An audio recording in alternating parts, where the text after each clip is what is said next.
योग का दर्शन क्या है, इसके सिद्धांत क्या है, अनुभूति क्या है और इसकी विश्व निर्माण में भूमिका क्या है? योग जो है जी भारत का अद्भुत प्रयोग है, ऋषियों की अनुपम देन है।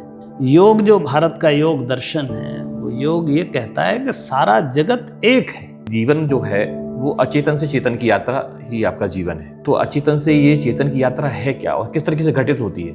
मैं तो आपसे कहता हूँ कि चेतन अचेतन में कोई भेद नहीं है, ये तो बाहरी रूपांतरण है जी, बाकी तो सारा जगत एक चेतना है। क्योंकि विचार तो बीज है और ये बीज कितनी बड़ी भूमिका जिससे पूरा विश्व बदल जाए वो कैसे निभाएगा? आप कोई ऐसा केंद्र ढूंढ लें जहाँ विचार की पहुंच नहीं है और वहां से परिवर्तन करना चाहें तो नहीं हो सकता।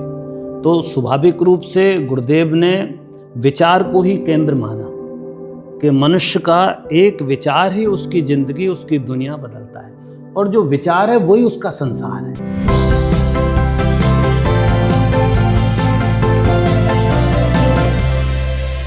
आगे आने वाला समय जो है ना केवल विज्ञान का समय है और ना केवल आध्यात्म का समय है, ये भौतिक आध्यात्मवाद का समय है। जब भौतिक आध्यात्मवाद की बात करें तो कहीं ना कहीं उसका एक शुरुआत का एक बिंदु होगा, एक केंद्र होगा जहाँ से चीज़ों का परिवर्तन चालू होगा। और गुरुदेव ने लिखा है कि उसका परिवर्तन विचारों से शुरू होगा। तो विचार इस बड़े परिवर्तन में, क्योंकि विचार तो बीज है और ये बीज कितनी बड़ी भूमिका जिससे पूरा विश्व बदल जाए वो कैसे निभाएगा? देखो, गुरुदेव ने इसको साफ कहा था कि ये बुद्धि का योग है जी, तो विचार का योग है, चिंतन का योग है।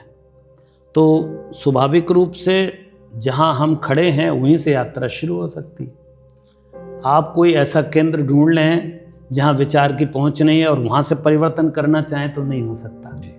तो स्वाभाविक रूप से गुरुदेव ने विचार को ही केंद्र माना कि मनुष्य का एक विचार ही उसकी जिंदगी, उसकी दुनिया बदलता है और जो विचार है वही उसका संसार है। तो गुरुदेव ने सबसे पहले ये कहा कि आप अपने विचारों को परिपुष्ट करो, अपने विचारों को शुद्ध करो, पवित्र करो, अपने विचारों को प्रखर करो। और जब आप अपने विचारों को प्रखर कर दें तब आप विचार जगत में जो घट रहा है उसको ठीक व्यवस्थित करें। जैसे अभी मनुष्य जाति अचिंत्य चिंतन का शिकार है, जो नहीं सोचना चाहिए वो सोचने में आ रहा है और रात दिन 24 घंटे मस्तिष्क व्यस्त है, क्योंकि चिंतन की धारा व्यवस्थित नहीं है। जी। तो गुरुदेव चाहते हैं कि विचार क्रांति से व्यक्ति के चिंतन की धारा व्यवस्थित हो जाए, सोचने योग्य सोचा जाए। तो विचार क्रांति से विश्व क्रांति तो की तरफ विचार से उसके भाव बदले, भाव से उसका अभ्यास बदला, आदतें बदली, उसके संस्कार बदले और जब वो संस्कार बदले तो वैसे ही फिर कर्म आते हैं। जी। तो विचार से कर्म तक की पूरी यात्रा है। एक विचार आपने आया, उस विचार को आपने मंथन चिंतन किया, मनन चिंतन किया, उसका निधिध्यासन किया और उस विचार को जीवन में अपना लिया तो परिवर्तन हो गया। तो विचार से ही परिवर्तन संभव है और कोई मार्ग है भी नहीं। और दुनिया का पूरा इतिहास विचार परिवर्तन का इतिहास है, चाहे वो रूसों का हो, चाहे कार्ल मार्क्स का हो, वो चाहे भारतीय हो। कहीं ना कहीं ये बात आई कि जब विचार क्रांति की बात आई, एक शब्द के रूप में गुरुदेव ने उसको पहले दिया। ये गायत्री परिवार तक सीमित नहीं, ये सार्वभौमिक है, पूरे विश्व पे समान रूप से लागू है और हर व्यक्ति को हर परिस्थिति में लागू है। देखिए, ऐसा था, गुरुदेव ने विचार क्रांति की जब बात कही तो उन्होंने कहा इसमें 3 क्रांतियां समाहित हैं। जी। जैसे क्या होता है कि आदमी को समझ नहीं है जी। तो आदमी अच्छी चीजों के बुरे संदर्भ समझ लेता है और समझ अच्छी है तो कमजोर बात में भी रहस्य ढूंढ लेता है। सही बात। यही हुआ है, अनुसंधान क्या है, यही जिसके पास विचार की पैनी दृष्टि है वो नई चीज खोज निकालता है। तो गुरुदेव कहते थे कि बेटे पहले एक अच्छी समझदारी विकसित होना जरूरी है। जी। तो समझदारी विकसित हो, ये पहला सूत्र है। इसलिए गुरुदेव ने कहा पहला जो क्रांति होगी वो आपकी बौद्धिक क्रांति होगी, बुद्धि प्रखर हो। इसलिए उनने बुद्धि की देवी को ढूंढा और बुद्धि की देवी गायत्री है। आदमी की बुद्धि प्रकाशित हो। अभी मनुष्य की चेतना में हम मुश्किल से मस्तिष्क का 5, 7, 10% उपयोग करते हैं, बाकी तो अंधकार में फंसा हुआ है। वो जो अंधेरे में विचार की इतनी बड़ी संपदा भरी पड़ी है और वो अंधेरे में है, उसको जागृत हो जाए। तो साधना का स्वरूप बताया कि आपकी बुद्धि को प्रकाशित करने के लिए गायत्री मंत्र को लेके आ गए कि गायत्री मंत्र से आपकी बुद्धि प्रकाशित होगी और मनुष्य की बुद्धि प्रकाशित होगी तो फिर ये बौद्धिक क्रांति होगी। हर चीज की समझ सही विकसित हो जाए तो समस्याओं के समाधान अपने आप है, अपने आप आ जाएंगे। सही बात है। आप प्रश्न होते ही नहीं है। प्रश्नों का जवाब कभी नहीं मिलता। एक प्रश्न करिएगा उसके 2 प्रश्न उत्तर और नए प्रश्न खड़े कर देता है, एक प्रश्न का जवाब। बिल्कुल।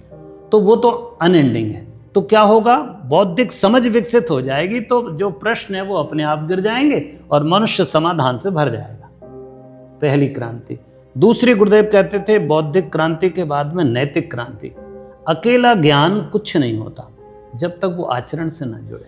तो ज्ञान को आचरण में लाने की प्रक्रिया है नैतिक।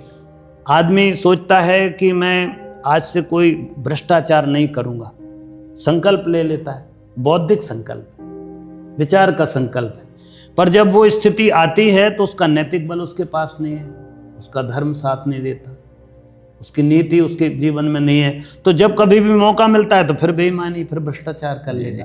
तो जैसे ही कुछ मिला कि भ्रष्टाचार कर लिया, फिर ईमानदार। तो वैचारिक दृष्टि से दुनिया आदर्शवादी है, पर भावनात्मक दृष्टि से, आचरण की दृष्टि से उसको चाहिए नैतिक बल। तो दूसरा गुरुदेव कहते थे नैतिक क्रांति होगी, नैतिक बल बढ़ेगा मनुष्य का। चाहे दुनिया अलट से पलट हो जाए, गांधी ने चिंतन कर लिया कि मैं सत्य बोलूंगा तो सत्य बोलूंगा, पर उसको डिगा नहीं सकता कोई। तो ये है नैतिक क्रांति। और जब बौद्धिक और नैतिक क्रांति होती है तो तीसरी क्रांति का मार्ग प्रशस्त होता है, वो है आपकी सामाजिक क्रांति। फिर समाज में परिवर्तन होता है, और समाज माने देश, राष्ट्र, विश्व जो भी है। फिर एक व्यवस्था परिवर्तित होती है, और फिर एक जो स्वर्ग की हम कल्पना कर रहे हैं, वो स्वर्ग की कल्पना, वो परिवर्तित, विकसित, प्रगतिशील समाज ही, और कुछ नहीं। क्योंकि हम बात कर रहे हैं भारत के दर्शन की, इसकी आध्यात्मिक परंपरा की, इसकी सांस्कृतिक बात की, तो भारत ने अलग अलग समय पे अलग अलग दर्शन दिए। एक दर्शन के पे मैं आपसे और प्रश्न चाहूँगा कि योग क्या है, योग का दर्शन क्या है, इसके सिद्धांत क्या है, अनुभूति क्या है, और इसकी विश्व निर्माण में भूमिका क्या है? देखिए, भारत का ये अद्भुत प्रयोग है, योग जो है जी, भारत का अद्भुत प्रयोग है, ऋषियों की अनुपम देन है। योग जो भारत का योग दर्शन है, वो योग ये कहता है कि सारा जगत एक है, हम भिन्न भिन्न नहीं हैं, अलग अलग नहीं है, हम सब संयुक्त हैं, हम सब का जीवन परस्पर एक दूसरे पर संबद्ध है, एक दूसरे से हम अलग कुछ नहीं है। एक रास्ते पे पड़ा हुआ पत्थर और मेरे अस्तित्व में कोई भेद नहीं है। हम मान लो किसी पत्थर के पास खड़े हैं जी, कोई चट्टान के पास मैं खड़ा हूँ, तो चट्टान भी है और मैं भी हूँ। चेतना का अंतर है, एक अचेतन अवस्था में मूर्छित है, और मैं चैतन्य हो गया हूँ। और ये चेतन अचेतन का क्रम लगातार परिवर्तन चलता है। वो चेतन, उसमें जो मिनरल्स हैं वो पौधा सोख लेता है, पौधे का फल सब्जी बन गई, अन्न विकसित हो गया, उसको मैंने खाया, वो अचेतन से चेतन बना जी, उस चेतन को मैंने खाया, मैंने उसको पचाया, अपनी चेतना को विकसित किया, और मैंने जो निष्कासित किया वो फिर अचेतन हो गया, फिर जड़ हो गया जी। चेतन जड़ हो रहा है, जड़ चेतन हो रहा है। तो हम देखते हैं कि परस्पर ये रूपांतरण की प्रक्रिया दुनिया में आपकी बात से मुझे एक बहुत अच्छा प्रश्न याद भी आया, और मैं उस विषय में मार्गदर्शन बहुत समय से खोज भी रहा था। श्रीमद् भगवद गीता चैतन्य कर्म की तरफ ध्यान इंगित करती है। हाँ। ये चैतन्य कर्म क्या है, आप जरा इस पर जरूर एक बार बताइए। स्वाभाविक रूप से मनुष्य जो है ना, सामान्यता जो हम कर्म करते हैं वो बेहोशी में करते हैं, होश में नहीं करते। जैसे आप मान लीजिए, कई आपके अभ्यास होंगे, आप गाड़ी चला रहे हैं, आप घर की तरफ जा रहे हैं, अचानक कोई बीच में डिस्टर्बेंस आया, आपका ब्रेक अपने आप लगे, आप नहीं सोचते कि मैं किधर मोड़ रहा हूँ, किधर चला रहा हूँ, अपने आप गियर पे हाथ जाएगा, अपने आप ब्रेक पे हाथ जाएगा, अपने आप स्टीयरिंग बदलेगा जी, तो कोई अचेतन आपको चला रहा है जी। तो हमारा जीवन अचेतन से चलता है। आपको क्रोध आ गया, फिर क्रोध आने के बाद फिर आप पश्चाताप करते हो और माफ़ी मांगते हो, क्षमा कीजिए मेरे को गुस्सा आ गई, मैंने ऐसा कर दिया, इसका मतलब मैं ऐसा करना नहीं चाहता, फिर कर कौन गया? इसका मतलब है कोई हमारा जीवन जो है ना सोया सोया चलता है, होश में नहीं। भगवान कृष्ण ने जो साक्षी भाव की बात की, जो चेतना की, चैतन्य होने की बात की, वो मतलब ये है कि आप जो भी काम करो होश पूर्वक, चेतना पूर्वक, जागृत अवस्था में आप कर्म करो। अगर आप जागृत अवस्था में कर्म कर रहे थे, यही धर्म है, आप गलत कर ही नहीं सकते। और जो आप सोई अवस्था में, बेहोशी की अवस्था में जो कर्म करते हो, वही पाप है। तो ये चैतन्य जीवन जीना माने होश पूर्वक जीवन जीना। मैं जो करता हूँ होश में आके करता हूँ। तो इसमें इस सिद्धांत को यदि थोड़ा सा और बारीकी से यदि मैं समझना चाहूँ तो एक प्रश्न मेरा इससे जुड़ा हुआ है कि ऐसा मैंने पढ़ा है कि जीवन जो है वो अचेतन से चेतन की यात्रा ही आपका जीवन है, और यह सिद्धांत हर व्यक्ति पर हर परिस्थिति में हमेशा लागू होता है। क्योंकि आप जब किसी बच्चे का जन्म होता है तो अशुद्धि से उसको शुद्धि की तरफ ले जाया जाता है, 10 दिन का उसका पूरा क्रम होता है। और जीवन को यदि हम समझने की कोशिश करें तो अचेतन से ये चेतन की यात्रा है क्या और किस तरीके से घटित होती है?